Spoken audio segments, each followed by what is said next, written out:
Greetings, Summoners. Cosmic here, and welcome back to the Champions Corner. We have your Pro Tour 3 winner, Alex Blandin, finally securing that win on U.S. soil and kind of just winning everywhere this first year in Battle Spirit. So how you doing today, Alex?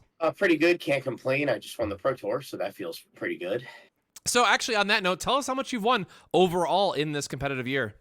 So I have to double check. I believe it's right around 65,000. So I can tell you the big ones right away, and it was I can tell it. So it was 13,000 at launch, 2 Grand Open wins. That's 27,000. This one is 25,000, which is 52,000.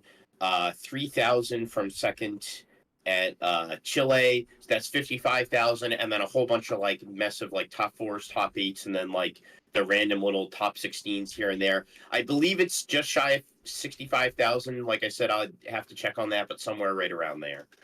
Yep, close enough, but really just trying to drive it home that you've been traveling a lot for this game over the last year, just in case somebody else missed the previous Champions Corner that we had you on, but you've been putting in the work, putting in the testing hours, and I really can't stress enough between yourself and some of the other members on True Duelist, you guys are just crazy testing for events that are coming up, and obviously going to be doing a lot for Worlds. But before we get too far into that, tell us a little bit about your thoughts leading up to Pro Tour 3. I know we're kind of well established in this meta already, so probably don't need to go too in-depth over it, but definitely always want to hear your thoughts about what you were positioning it going into the Pro Tour and kind of as you're going through the field in Swiss and how you felt about your deck choice.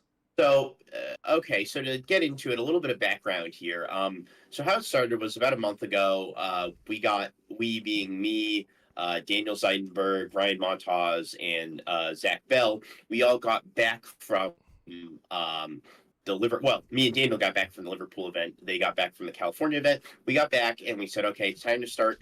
We need to set up for both Atlanta and the Pro Tour because we're not going to have enough time in between to like make adjustments based on what we see in Atlanta, really, because we only have like a few days between travel time.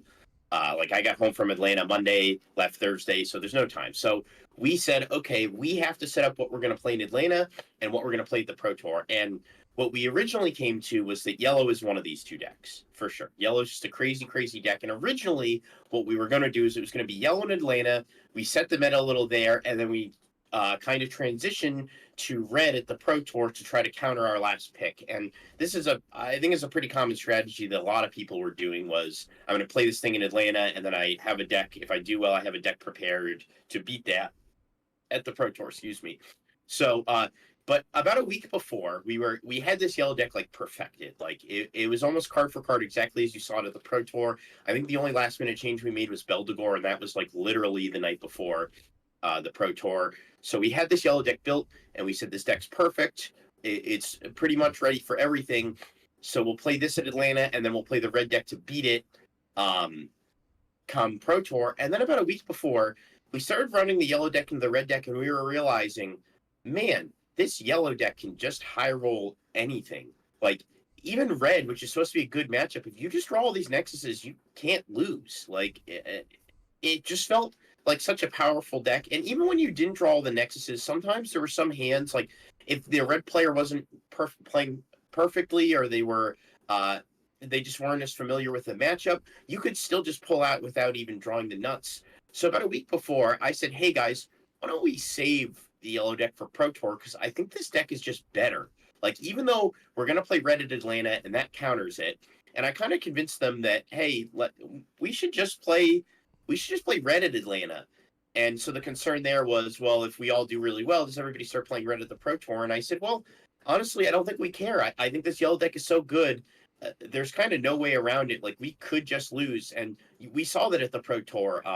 Me and Zach were able to overcome matchups that I feel were drastically unfavored for us in the form of I played George Machado, he played Andrew Duvall, and we were able to win out these matches that felt completely unwinnable just by drawing exceedingly well, or at least I did. I haven't seen Zach's match, so I don't know what went down there, but I can say in my matches, I drew exceedingly well, and that kind of allowed me to push through. So that was a big part of what went into our decision-making process, was that this yellow deck, just when it gets going, it's just unbeatable. It's kind of like the Gale deck in that regard, where if you see all these Nexuses and you see all your Gale guys, you're probably just going to stomp anything. And it's consistent without doing that too. Like it doesn't have to just high roll. Like the deck has game with or without its nexuses. So Yeah, especially in Zach's matchup, we did get to see that on the stream. It wasn't so much that he high rolled; it's just his opponent horribly low rolled, being 6 of his Nexus removal were in the bottom 15 cards of his deck, and Zach was only able to stick a single Blessed Cathedral. Where at any point, if that Cathedral would have gone away, it would have been game over for Zach. But ultimately, we got to see the power of that Blessed Cathedral just churning value turn after value turn, and was eventually able to just grind out the matchup. And then, of course, winning in the time into game 3. But yeah, game 1 is a great example of how that matchup, can just play out sometimes. And it's really great to see that, especially though I think a lot more people leaning on Hex Knight Arcana as of late, just being that extra draw engine, because as you guys had in your list, I think really kind of gave it that extra couple percentage points was Thorn Prison. And Thorn Prison finding a way to crack an Ice Shield while also drawing you cards, turns out is pretty good. So tell us a little bit about how you chose the Magic lineup, because I know when we talked about last, and I forget if this was on stream or off stream, we talked about getting to a point where Thorn Prison's really good. Everyone's running Ice Shields. Dream Bombs are really good, right? You just find this package of everyone should be running some combination of these 6 or 7 spells or magic cards that really make it up. So where do you find yourself in preparing for Worlds in terms of how good those magic cards are? Or do you think it's going to have a little bit more variance depending on what type of archetype players are going to bring to the event? So we're definitely going to see some adjustments. That's for sure. I mean, there's no way we're going back in there running the same deck card for card. I can promise you that if we are going to play yellow. So how it kind of started was like Thorn Prison is, I think, one of the most meta-defining cards right now. It's like Ice Shield, where it's in just about every deck, or it should be. Maybe not as a 4-of, but in yellow, it's especially good because of the Blessed Guys, because you're just trying to tap their guys down, make sure they have nothing to block your Blessed Guy with. Even if it's just one Blessed Guy hitting, that's more than enough a lot of the time, especially when you're playing against an opponent who doesn't have the ability to gain life. The way you look at the game becomes so different, where every life I can deal to them matters because they can't get that life back. There's no way to gain that back. Whereas I can kind of take damage and be like, eventually I'll get this life back. So it's not a big deal. I can tank a little bit. So I think Thorn Prison was an auto include for yellow, especially against a deck like red, where they don't really get extra wide anymore. And really all you're trying to do is jam a few Blessed Guys into them, kind of get that life difference and kind of just be able to sit around forever until you finally find your Nexuses, or you're able to set up your Flagellum combo and kind of just clear their board out. So I think that Thorn Prison was an auto include. Obviously Ice Shield, that's an auto include. Now where the thought process, where the decision-making process kind of came in was the flood streams. And what I mean by that is, so originally we had Dream Bomb in the main. That was like a heavy consideration. And part of the reason was for the mirror was a big one. When you're playing against Flagellum, kind of like you saw in finals with Zach, there was that turn where I go to Exhaust Nexus him and he has to Dream Bomb my Flagellum. But a lot of the times you want to Dream Bomb Flagellum immediately so she can't ever cast anything, and just kind of tempo them out that way so they don't ever get to cast an Exhaust for the negative 5,000. And that's huge. That's the biggest part of Dream Bomb in the mirror, is just making sure that Flagellum can't ever get the chance to resolve even one Exhaust for minus 5,000. Because if they have the second one, they're going to take your whole board for sure.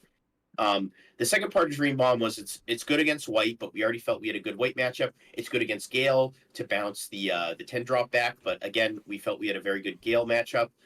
So it has all these upsides, and it is good in the mirror, but we had already kind of committed to the mirror being our priority post board.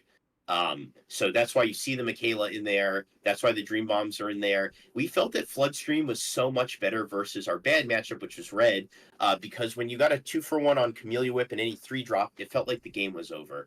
It also allowed you to kind of tempo out. Like if you went second, how the math works out is if you go second, you play a guy turn 1, turn 2, let's say they play their turn 1, they play their Dynaman or whatever. Their turn 2, they play Dynaman, or maybe they make 2 creatures. One of them is going to turn sideways and attack you. You actually can cast the Floodstream to kill their one blocker there. You have exactly 5 cores, and if it's the Hippo, your Blessed Guy actually gets to hit them and gain a life. So that was another kind of niche situation that would arise. It was acceptable in the mirror too. You could kill things that were unblockable by Genbu. You could just kill Blessed Guys if you wanted to. I mean, overall, Floodstream is just a solid card. It's another one of those Thorn Prison type cards where you see it in almost somewhere in the 16 almost every single deck. I think it's extremely powerful. It's even a card I would say I could see being hit in the future. Yeah, blue has a lot of level-based destruction that I'm sure we're going to see, and I'm surprised we got something like Floodstream so strong so early when we look at some of the other threats in the main set with like Sabito being more conditional, hitting in 3-drop. We have that like random 6-cost guy that I forget that like pops a 3. So I'm very curious to see how that lines up going into set 4, knowing that we probably will see more cost-based removal and figuring out how that's going to go into the field itself. So thinking about the yellow matchup overall, I wanted to make sure we at least cover that just quickly.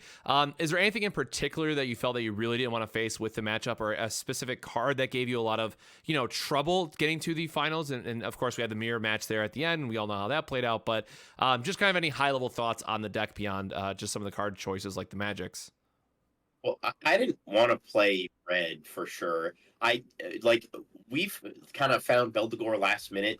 That is something I think Zach or Montaz had said it a few weeks ago, and I had brought it up again the night before the Pro Tour, and I said, hey, why don't we try Beldegor? And they're just like, oh, Starblast Draw, blah, blah, blah. But I'm like, I don't think Starblast Draw actually matters that much.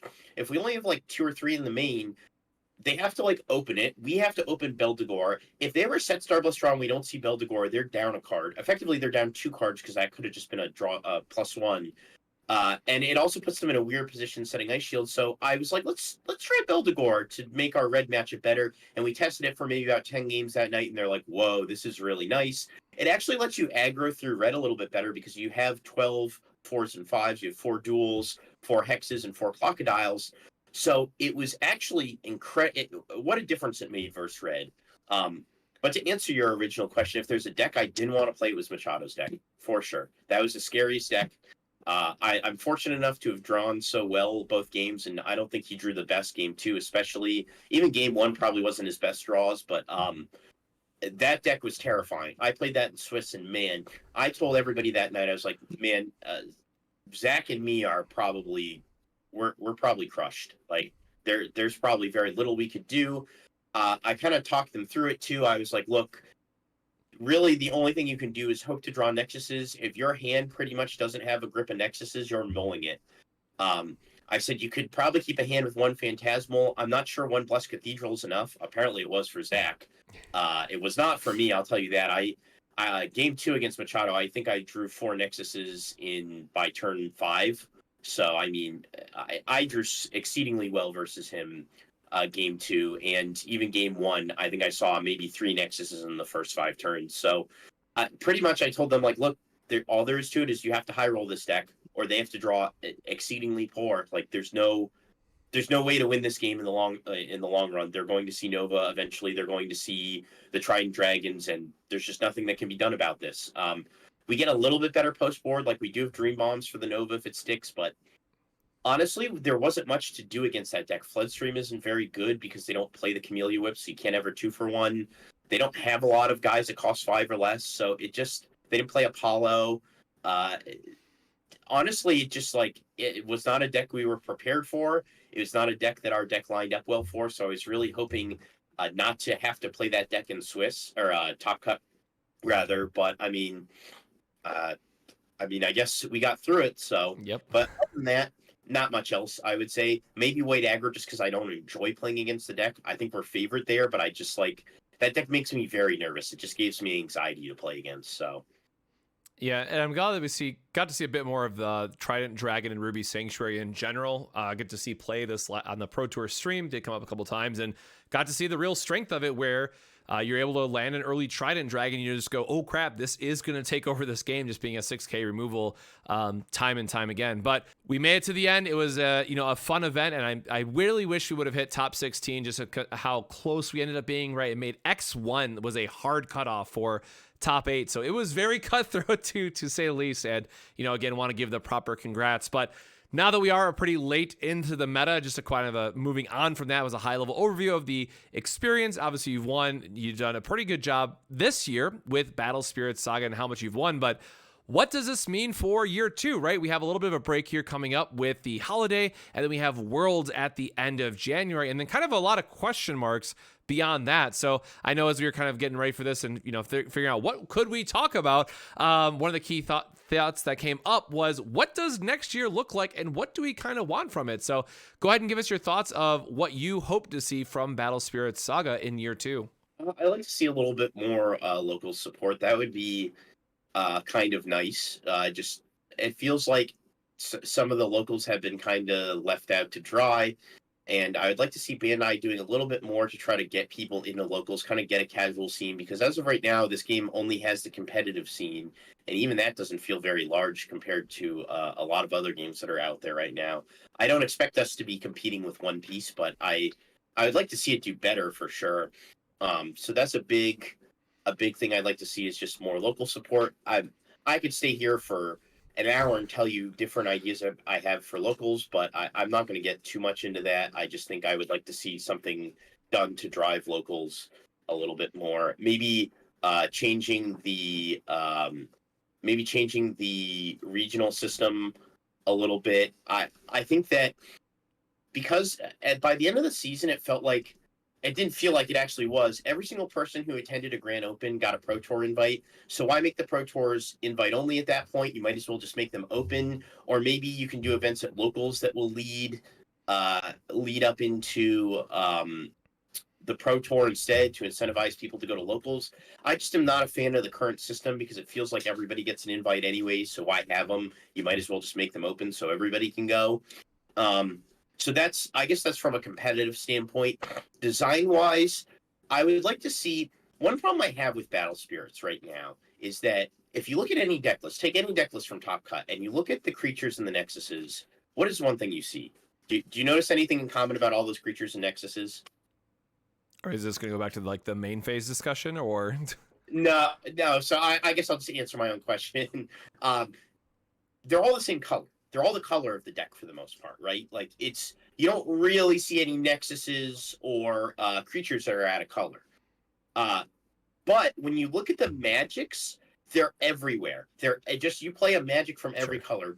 Like you look at our yellow deck, we played only one yellow magic, and that was Exhaust Nexus, and then you have Floodstream, Ice Shield, Thorn Prison. And I would like to see Bandai design magics that incentivize you to actually play magics within your colors. And this goes back to all the best magics being instant speed. If you play Magic or any other Magic-like game, you understand that the way you pay mana with instant speeds, because you get all your mana back immediately, they're much easier to and more cost-effective to play, even if they cost you extra mana because you're getting all that mana back. Well, I would like to see Bandai kind of incentivizing decks to play spells in color a little bit more, because right now it just feels like I'm playing all the best spells in the game and maybe like one spell from my color. Yeah, so just to like circle back to that, it's really the reduction system versus, hey, we can pay cores off of our spirits to do stuff, right? And to answer that point too, right, we have the Radiance cards. Shout out to Elemental Spark, which I know everybody hates, but I think that's a fair conversation point then if that's where you're going with it, where we could see more stuff like that, where it's really saying, hey, do a basic effect, or maybe you make it where it's still BP based destruction for red, so you still keep it on color theme, but then it says, oh, if you meet a criteria, do Y as well. So I think that's definitely one direction that they could take it. And I do agree as well, where it's like, hey, we've been seeing a lot more Thorn Prisons and Floodstreams where, Godslaying, which is a pretty sick card, all things considered, but doesn't see enough play for a variety of reasons. But if you're in reduction, paying that for one is pretty sick. And we just don't have that yet for a lot of the other colors. Again, outside of the Radiance cards, which, well, they're the Radiance cards. Enough has been said about them. Over time, they just don't do enough for what they are. So any thoughts of like what type of effects that you would like to see maybe, other than, definitely agreeing that there should be some type of payoff built in? I would like to see them do something where they maybe acknowledge that some cards they printed are mistakes, and then they reprint them. They make like what's called an effective reprint. They used to do them in the Naruto CCG, where it has a very similar effect, but it's a little more capped out. So like Starblast Draw, for example, might draw 3 cards. Maybe Thorn Prison taps 1, but then if I have 2 green guys, it taps 2. Maybe they make Floodstream that kills up to a 3, but if I control 2 blue guys, it kills up to a 5. Something to kind of put a limit on these so you're not just splashing them everywhere. Now, I don't want it to get too lazy, because I think it becomes lazy design when just every card says if you control something in your color, do X. At that point, it might as well just be a game mechanic, right? Yep. But I would like to see some of these very powerful effects neutered in a way which incentivizes you to play them in their colors more. I think one of those ways is a higher cost. Thorn Prison is very cheap. Ice Shield is very cheap. Starblast Straw is very cheap. These cards, even Floodstream at 5 mana is very cheap. So I would like to see maybe like you could even do double reductions on some of them where it says, oh, every blue guy counts for 2 reduction, just so you're incentivized to play some number of blue guys with it. I don't know. I would like to see a little bit more kind of neutered version of some of these very powerful effects we've seen. I like that the effects exist. I just don't like them appearing in every single deck. Yeah, shout out to Nexus Hazard, right? I think that's probably more of what we're getting to, where it's a very high-costed, very strong effect, and you could play it again in any deck because we don't have color lock, but then it says, like, hey, if you got these little guys running around, count double the reduction, and then suddenly that card is insanely powerful when you're tuned into red. So definitely more in that direction where we get the double, again, to your point, right, double symbol reduction, but some other type of, hey, this costs a lot, but we have a way to make it a lot cheaper and still have that high impact. So yeah, shout out to Nexus Hazard. I kind of missed that card, but don't miss that card, but would have been an interesting pick, but unban my boy Obi Raptidon, right? I guess that's kind of where a lot of people are at with it, but we could stay here for hours if you want to talk about unbanning Ovi, but I won't get too much into that. But yes, Nexus has a great example. Even Exhaust Nexus. Exhaust Nexus is a very powerful card, but it starts at 7. It can get as cheap as 2, but nobody would ever think to play Exhaust Nexus outside of yellow, right? Because it costs too much. But every yellow deck plays Exhaust Nexus, and I think that's an example of a very powerful, well-designed effect. So what I'm hearing is more people need to go back for red decks to play Nexus Hazard is where we're going with this. What a card. But yeah, I want to circle back to your local support thing, right? Coming out of Flesh and Blood, a lot of the things that we saw success with, at least initially, was the road to nationals that they had at the local level. Obviously, there's some big issues with it as of more lately, as there's been some issues with stores being picked and all that stuff, but there is no perfect system at the end of the day. But I think that there is a big push or big need that hopefully Bandai recognizes, because looking at the market overall and looking at Bandai games, it's very hard for stores to carry anything more than one piece realistically right now, because one piece is just doing absurd. Shout out to like the $3,500 Luffy Gear 5 that I just saw, or whatever it's up to in TCG Player, right? I guess I haven't mentioned in a while, so I'm going to do my normal dig. Speaking of Flesh and Blood, huge shout out to One Piece for doing what's right and giving accessibility to the players while still having these high-end chase cards. Like, I so badly wish that Flesh and Blood was just a more approachable game. It refuses to be year after year for a wide variety of reasons, but that's definitely the reason why Flesh and Blood Locals is kind of all but dead at this point. So, hey, shout out to Set 5, One Piece doing it right. But I think that does go to say overall, with that local support coming back, be it Road to Nationals, be it some kind of LCQ, whatever, right, at the local level, that of course is then going to help out stores who are still carrying your game. Or again, this is like Bandai overall at this point, where I think they do need to kind of reevaluate some of these choices. I do like store champs, and it's nice to have, some kind of promos that they play for, but why not take that a step further and making it to where it counts towards something? Or again, I know a lot of people have mentioned this time and time again, or I'd love to see it, but we have BTCG Plus. Just give us an XP system like LSS has for Flesh and Blood that could then tie it back to similar to the points with Pokemon, where it's like, hey, if you play enough, if you support your locals enough, you can then also earn an invite. So I think there's quite a few different avenues that they could explore. Again, who knows what's on the roadmap for 2024, because we haven't seen it yet.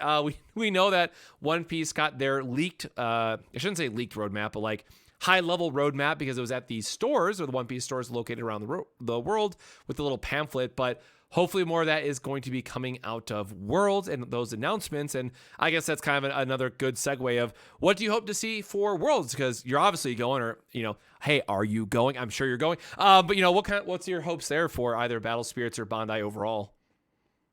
Well, I would have liked to have seen the roadmap sooner. I think waiting till Worlds, I understand how Bandai operates. They want it to be like a big, wow, whoa, celebration, everybody's like happy moment. But like, I think when you're trying to improve a game like Battle Spirits, where it feels like it's in the red, you probably want to be a little bit more candid and a little faster, or you have to be a little faster, I think, with your announcements, and a little bit more open. Same thing can be said for ban lists. You don't have the luxury of waiting till like One Piece did. Like maybe Red was a little too powerful for too long, but they were able to wait because the game is so popular. Well, with Battle Spirits, you don't have that luxury, and I think the same thing can be said for announcements. Players need to know what's coming next. They need something to stay interested because you don't have uh, tournaments capping at 1,000+ people. You have tournaments that are getting somewhere in the 80 to 120 range. So I would like to have seen them announce things sooner. I think at Worlds, if they're going to wait that long, which it seems like they are, I would like to see a very comprehensive laid out plan. I don't want just like a taste. Like I don't want to see like, oh, we're giving away another $1 million, but we're not going to give you any details for 3 months or something. Or like, oh, there's going to be a bunch of collab sets, but we're not going to tell you what those are for 6 months. So I would like to see a very comprehensive roadmap at Worlds, or at least the next 6 months at the very least. Like give us a very detailed next 6 months instead of just like this thing is coming, but you'll have to wait to find out more about it. I would like to see their marketing has been getting better. I'd like to see a little bit more player promotion. I mean, they did market it as a competitive card game, and as much as I think I don't 100% agree with that, I would like to see them promoting their players, talking about their players. Like you said, a ranking system would be nice.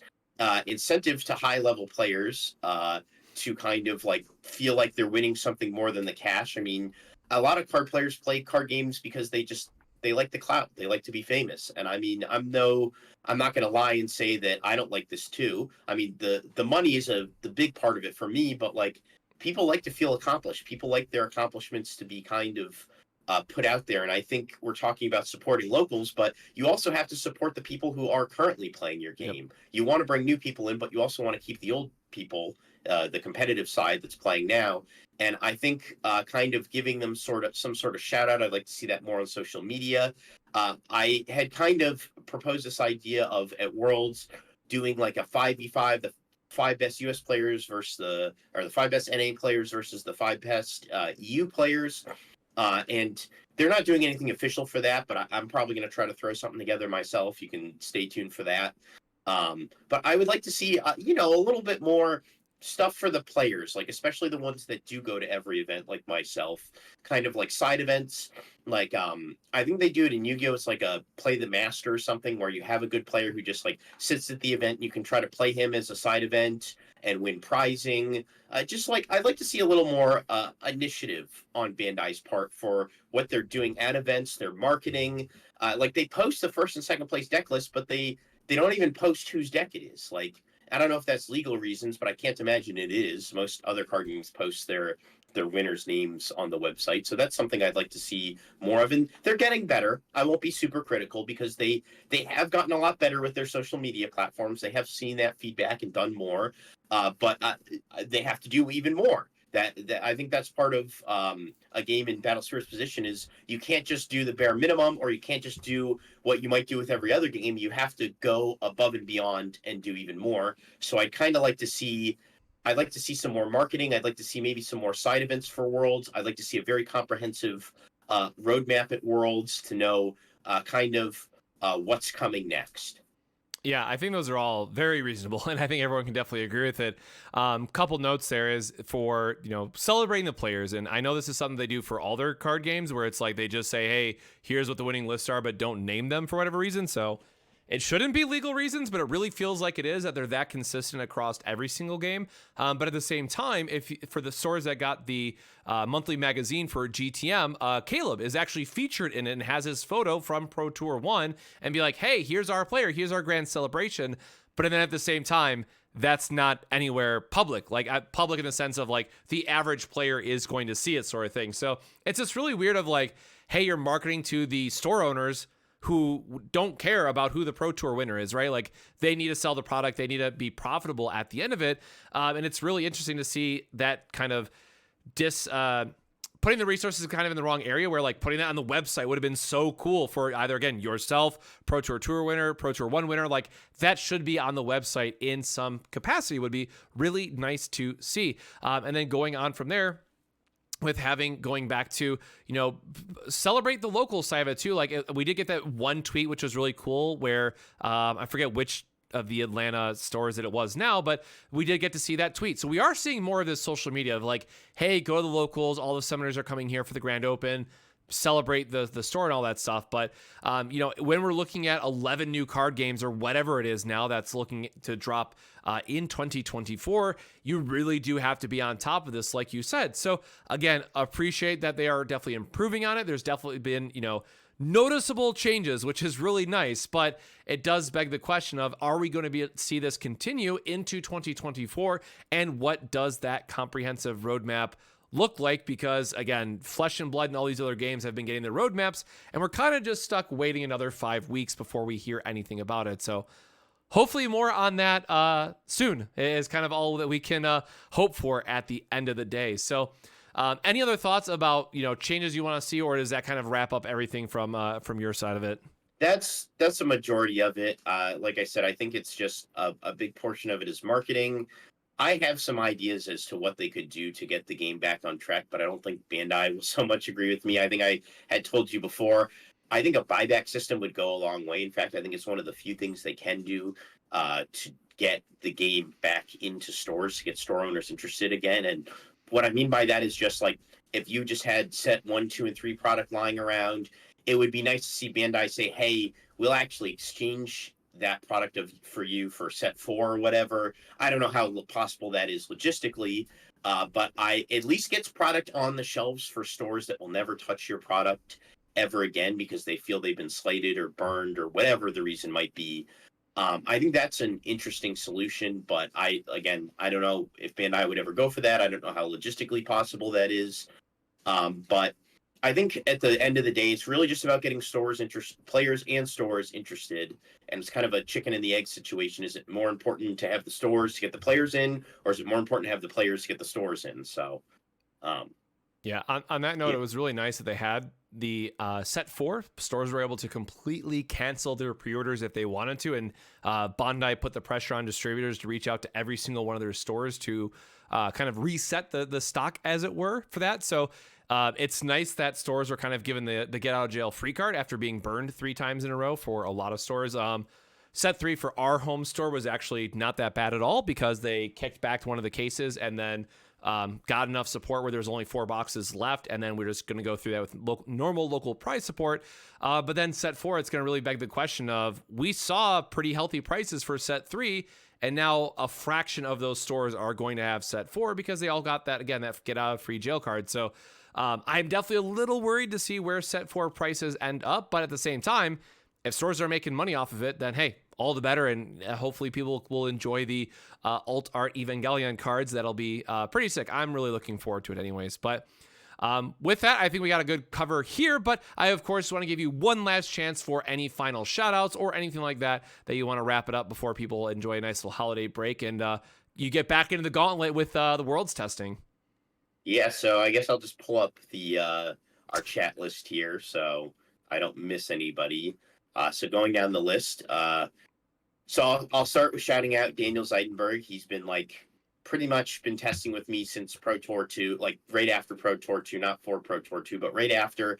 He's been just the one-on-one grinding with me every single night, every single day. We've been playing 6 to 8 hours every day. So I got to give a big shout out to him. Shout out Ryan Mata, Zach Bell. They're the other two. They mostly test with each other, but we're all kind of in a group chat, bouncing our ideas off. So they were hugely instrumental for set 3 testing. Then I got to give a shout out to Colin Kaiser. He kind of came in right around Atlanta, and he's been testing with us nonstop. And then the rest of the boys too, I can't forget. We got Joe Ray, of course, Ryan Valentino, who's been taking a break for a bit. Same with John Tata. They've been kind of on break for season 3, but they're going to be back for Worlds. And then we got our 2 new Dutch guys. We got Maze Brennigmeyer and David Rudhoff. David actually went to this Pro Tour. And they are in our chat and kind of helping us out and stuff. So, yeah, I mean, that's pretty much the whole roster at this point. So I got to shout out all those guys for their help and everything, and all the testing they've done, and time and work and everything else they've kind of put into helping us. So, Yeah, I gotta give a double special shout out to Tata and Valentino. You know, dealing the father duties right around holiday, I'm sure has been Yeah. extra stressful. Yeah. But they'll be back for Worlds, I'm sure. Yes, they'll be coming back. They were completely absent this season, but they'll be back for Worlds, kind of back at practice, warming up with us and everything. So actually, believe I'm going to be testing with Valentino tonight, right after we finish this interview. So No breaks, damn it. We gotta get right back.